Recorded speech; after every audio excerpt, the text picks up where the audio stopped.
there, welcome back to the worst War Machine channel on the internet. I'm Malorian, and this is Malorian Weekly, and what we're going to be doing today is continuing our series on power attacks. Last time we talked about headbutts, so if that's one you're interested in, go back and check that one out. But otherwise, today is going to be all about trampling.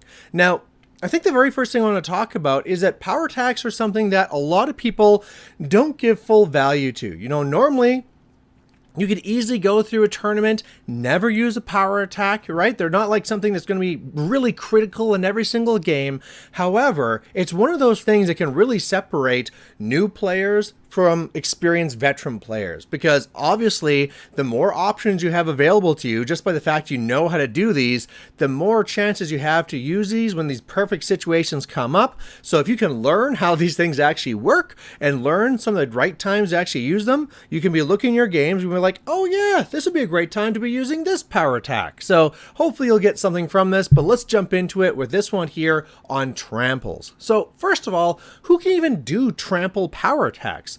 Well, it's going to be, you know, not your regular warrior models and stuff like that, although there's going to be a few exceptions we'll talk about. But in general, it's going to be your heavies and your colossal level type of warjacks, war beast horrors. They're the ones that can actually do this. You can't do it with lessers, you can't do it with lights, although there are some exceptions out there with some lights that can do it in some battle engines, but those will be specifically on the card. Otherwise, if you are a heavy or colossal size war beast, warjack, or horror, this is going to be available to you. However, the times that you can't do this is if your movement's out, which really only affects the jacks, and as well if you had to forfeit your movement or your action. So let's say you're under Haley 2's feet, or you were knocked down and had to forfeit one to get back up. That's going to mean you can't do a trample power attack. So again, good just to know just when you can actually use this. Now, when you do use it, it's either going to cost you 1 focus, 1 fury, 1 essence to actually start doing this power attack at the start of your activation. You're going to pick a direction, could even be behind you, and then you're going to go your speed or up to your speed plus 3 inches in that direction. So it's really important just to know that it can be anywhere. I really actually suggest that this is the time you want to use proxy bases. Figure out where you want to go and just put down a base and be like, I want to trample to there. Because not only does it make it very clear where you're trying to go, and you can make sure it's within the range. And again, I want to stress, you don't have to go your full range. Like if it's a failed charge, you have to go all the way. You can, you know, tailor that to whatever you want it to be. But also it's going to be very important to know what models you clip along the way and what ones might be getting free strikes. So this is a real one where you want to be using a proxy base all the time. So, okay, we figured out where we want our location to go. We're going to put that down. Any model that is a small base model, you can trample over. So that's great. Stomp, stomp, stomp, smash, smash, smash. You're going to move your way through.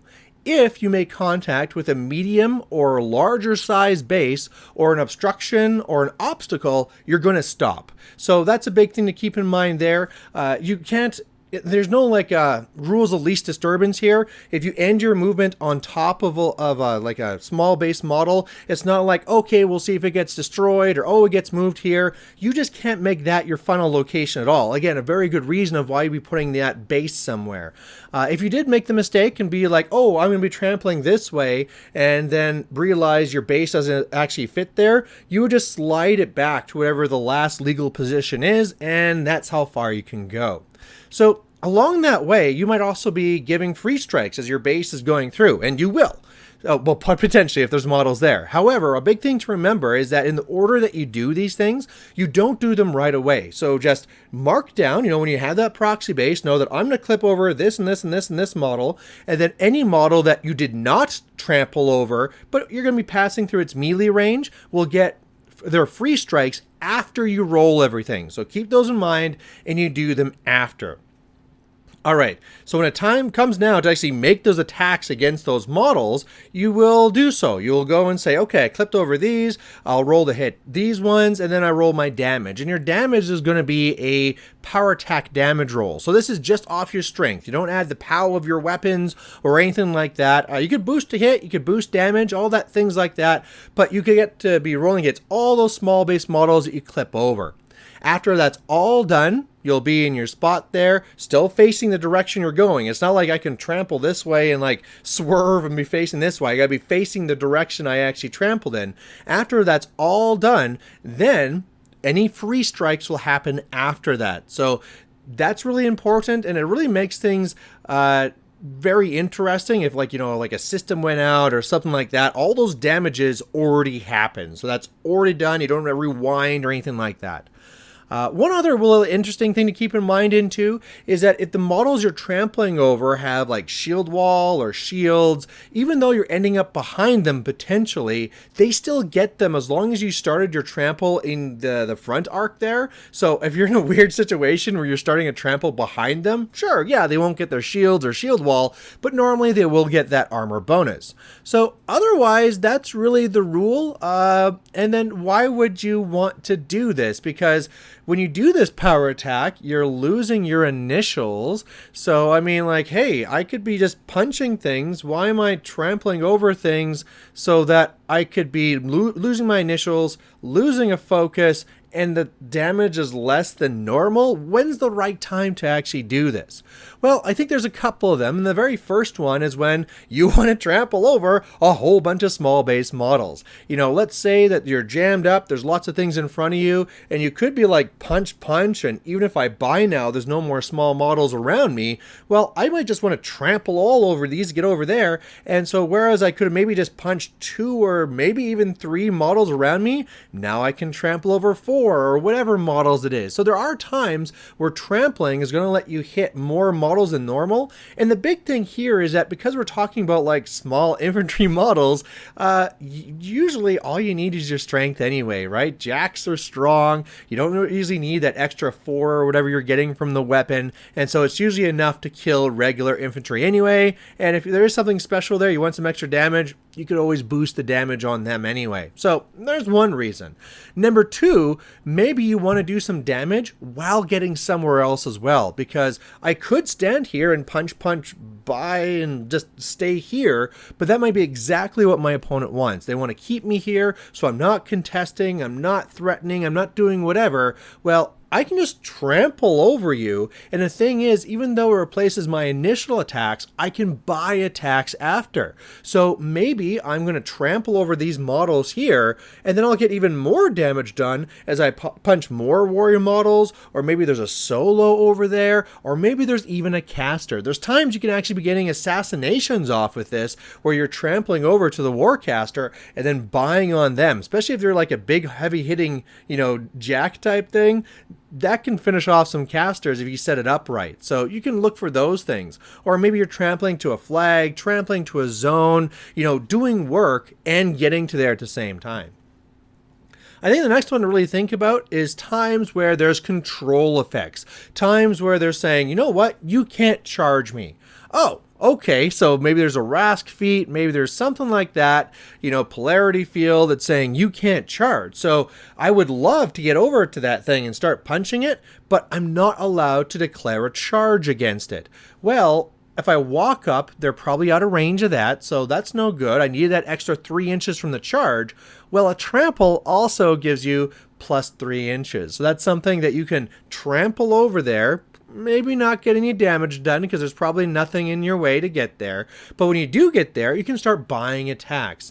And I mean, it's not always the best thing, like if I'm trampling into a Rask type of feat and then buying a couple attacks after, I'm probably setting myself up for some real pain. But at the same time, if I just don't do any damage at all and then just get alpha'd, that might even be worse. So again, you might have to try and really weigh if this is the right thing. Are you actually going to get the benefits you need from this?